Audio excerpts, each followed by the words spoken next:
So hello all, let's continue. In last class we saw basics about pointers. In today's class we are going to jump a 0.1% more deep into pointers.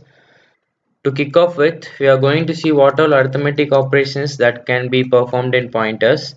So there are four arithmetic operations that can be performed: increment, decrement, addition and subtraction. So these are the four arithmetic operations that can be performed in pointers. So increment, what it does is it just increment the memory address which is pointed by the pointer.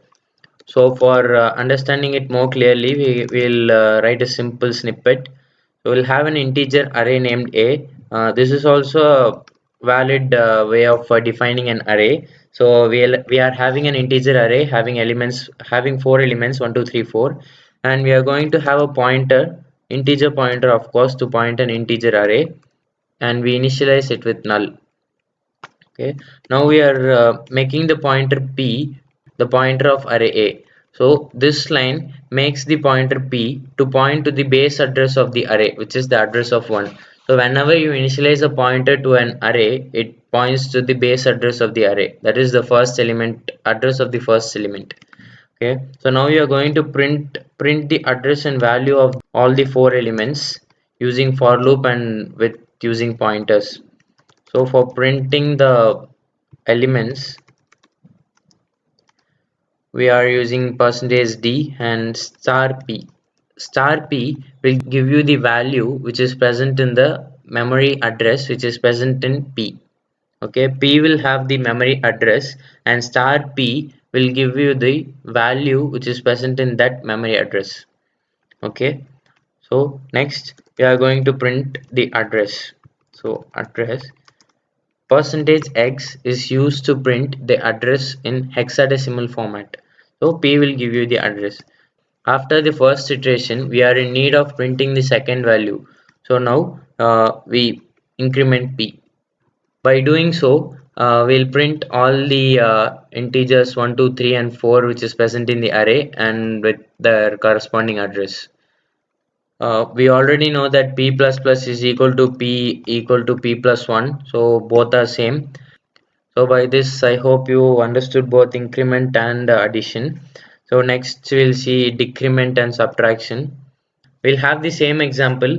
In this case what we do is we are making the pointer to point to the last element of the array which is in third position. So now we should use the ampersand symbol as we are explicitly deciding what address the pointer should point to.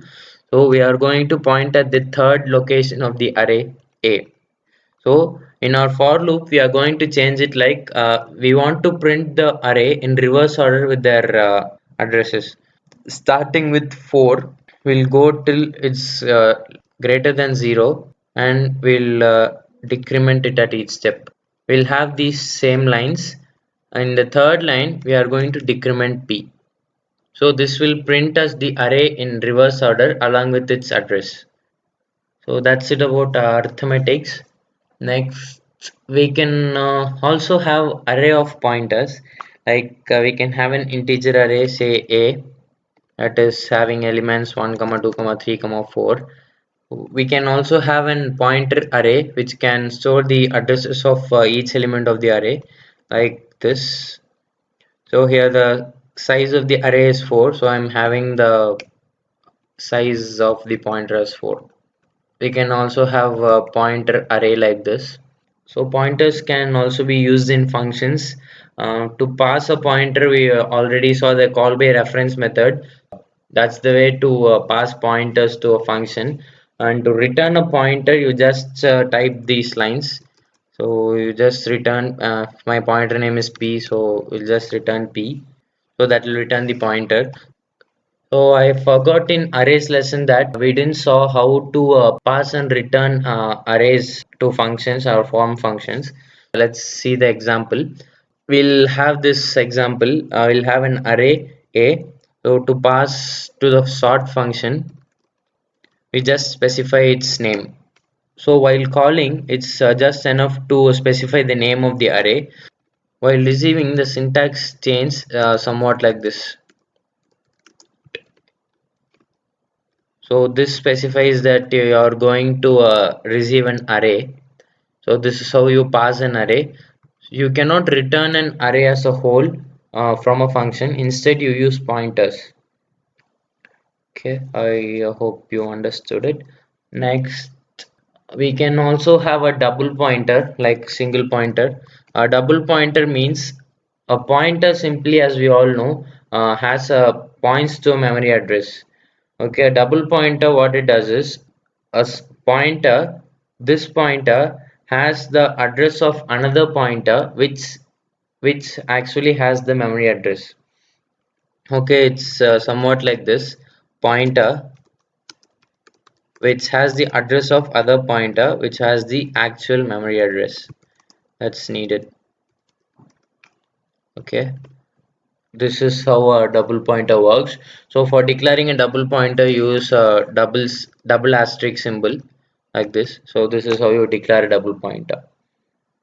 Okay, so for accessing a value in double pointer, you use double asterisk p, and for the address that is stored in this pointer, you use single asterisk p, and for the address which is stored in this first pointer, you use p alone.